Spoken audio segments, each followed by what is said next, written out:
Christina, and you're watching Proud Book Lion. And today I'm doing 3 things to talk about suicide awareness.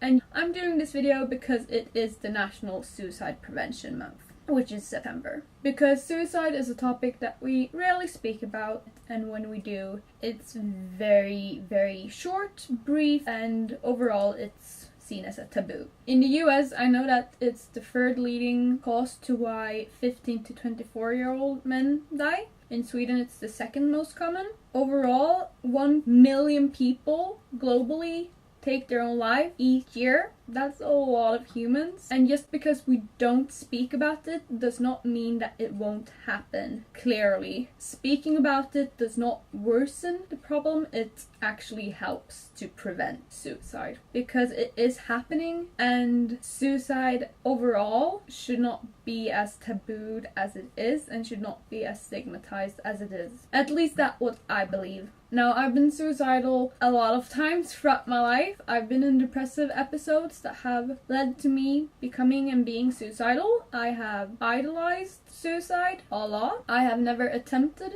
suicide. However, that does not mean that suicide has not been prevalent in my life. I am lucky enough to not have any siblings or family members that have taken their own lives or completed suicide. However, my father has attempted suicide before. So speaking about it and making sure that we try to get rid of some of the stigma is really, really important to me on a personal level, because the shame you feel and the worthlessness you feel when you have these thoughts, at least for me personally, those aren't fun, and the feeling of being all alone, it's not the best. I'm placing a huge trigger warning on suicide on this video. Hopefully, wherever you are right now, you'll be able to find a hotline that will be able to take your call, because do not be afraid to ask for help if you're feeling like you do not want to live right now, because I promise that things do get better, and there will be a time in your life where you will look back and you will be so happy that you chose to keep on going,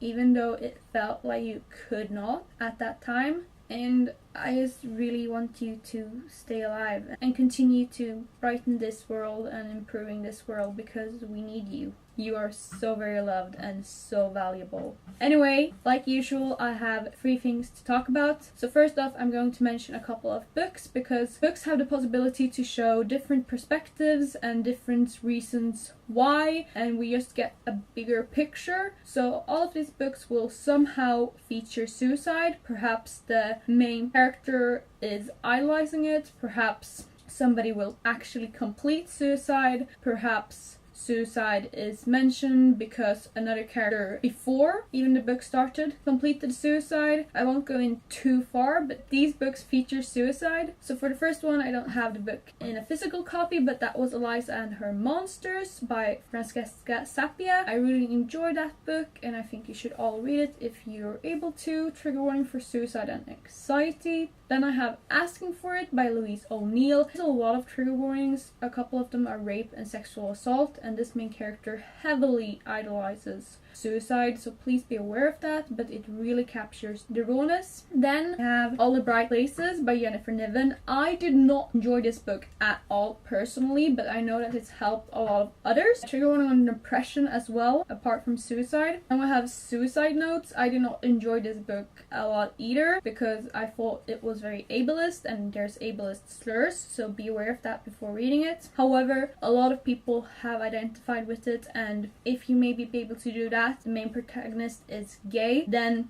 go ahead and read it if you're able to. Then we have one of my favorites, which is Every Last Word by Tamara Island Stone. The main character suffers from OCD, or the purely obsessional thoughts, so please be aware of that before reading it. And yeah, I absolutely love this book.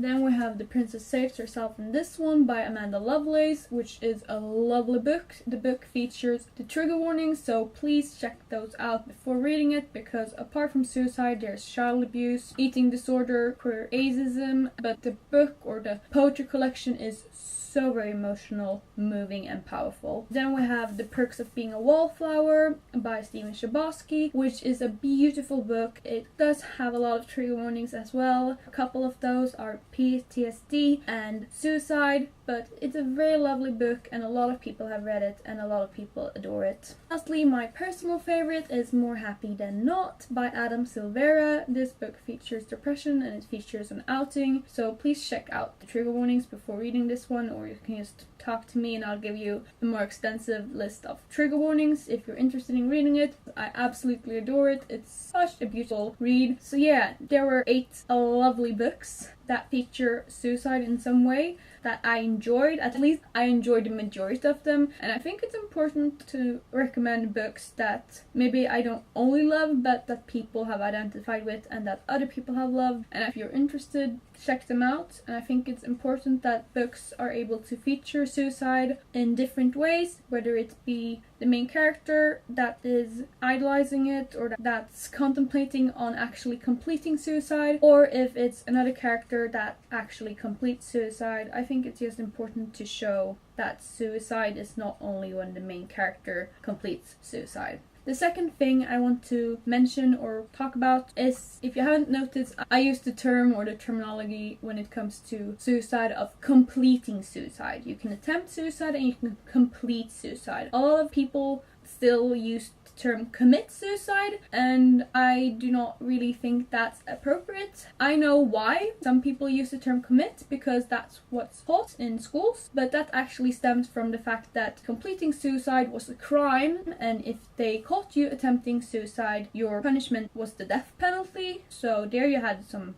irony. I study law and I study criminology as well, so all of those things interest me. So I do understand why the word commit is still something that a lot of people use. However, nowadays completing suicide is not a crime, and actually saying that somebody taking their own life is a crime has shown to give not only person that are idolizing it or thinking about it, it gives them emotions. You feel more ashamed, and the relatives of those that actually have completed suicide feel a lot worse when people say commit suicide. I know a lot of professional writers prefer to use commit suicide, but when it comes to daily conversation and when it actually comes to the victims' families and when it comes to the people that have actually been close to completing suicide, that have attempted, that have thought about suicide, they usually almost all the time prefer the term complete suicide, and therefore I think that we should actually try to use it a bit more, because it will destigmatize it, it will make it easier to talk about, and it's no longer a crime. Therefore, committing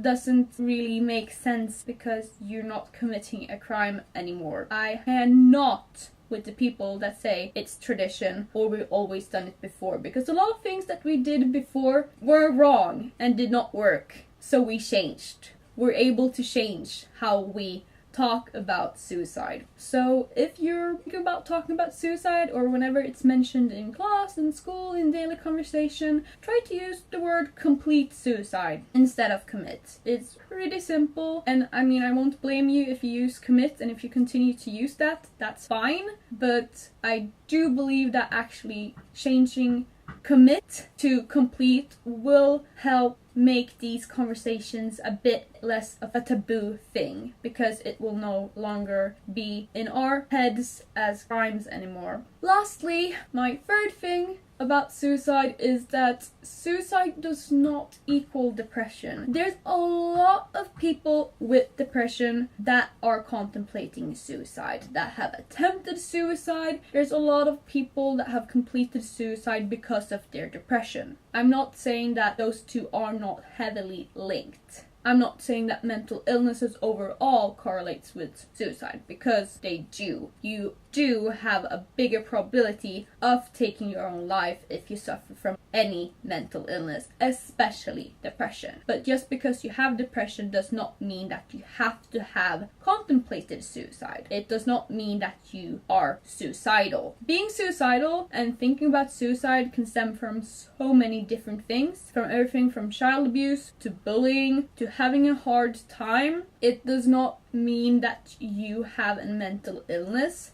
and I think it's really important to separate those two. Suicide is an act of taking your own life, then the reasons behind that can vary, and suicide, especially when it comes to 15 to 24-year-old, the most common group, that's an impulsive act. So they have not planned the act. So there are actually environmental reasons to why they actually complete suicide, because they happen to be close to a place where they're able to do it, or they're able to get pills or whatever they use in this situation. Therefore, I really want to push on the fact to separate these two. I'm not saying they are not heavily linked. Many of my suicidal episodes still has been because of my mental illnesses, but there has been a time when I was a lot younger when I'm pretty sure that I was contemplating suicide, not because of my mental illnesses, but because of how excluded I felt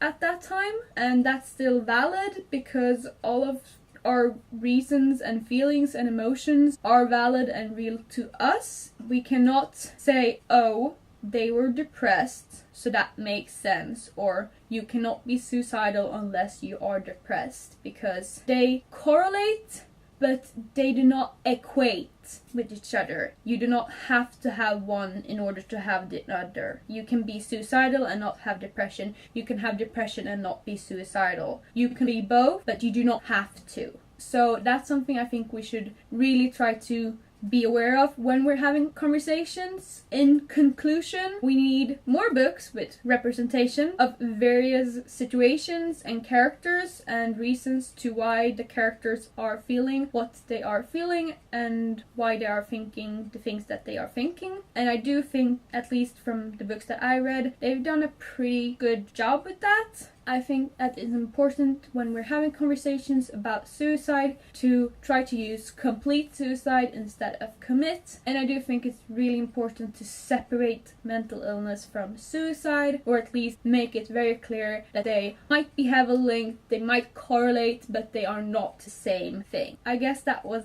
everything. Thank you so much for listening. Please never give up and stay alive. It's absolutely more than okay to reach out. My DMs are open. I'll leave the hotline numbers down below, and it's not something shameful. You're not a bad person. You're not overreacting. You are human. I love you, and the world needs you, and I really want you to stay alive. And I know it might be hard right now, but you will get through this. Things do get better. I love you all so much. I hope you enjoyed this video. If you have any more thoughts about this topic, please leave them down below. I wish you the best day / night / whatever part it is for you.